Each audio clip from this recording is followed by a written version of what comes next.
120 hours later, and I let my thoughts marinate, and this is my input. When you think of Liverpool, you think about players running through walls, non-stop, relentless energy. Now, our second best defender is Milos Kerkez. Not that great when you think about it. And our number one defender is Virgil van Dijk, our captain, our leader. But he is pushing 35 years old. Playing 38 games in a season plus competitions is very difficult.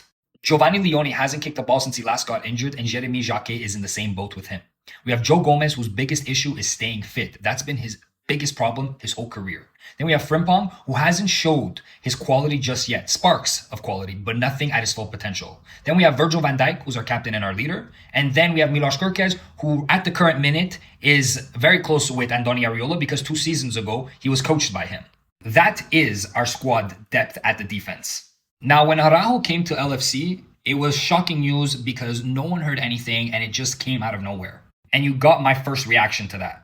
Look, there's a lot of people that did not like him as a defender, and I'm one of those. Now that I let my thoughts marinate, playing for a club like Barcelona has a lot of pressure around it, let alone captaining the club. And Araujo did both of those things. Araujo brings UCL experience that our young players could learn from and could help us through the FA Cup and the Carabao Cup in depth.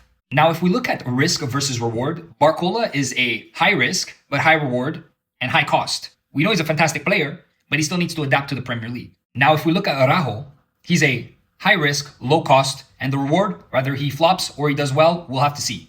At the end of the day, football is all about risks and all about taking chances and gambling on certain things. Do I think Araujo is going to add depth? Yes. Do I think he's going to perform well? Who knows? But at the end of the day, if there is no risk, there is no reward. And I think in these transfer windows, these are the type of moves that might help the club win in the end.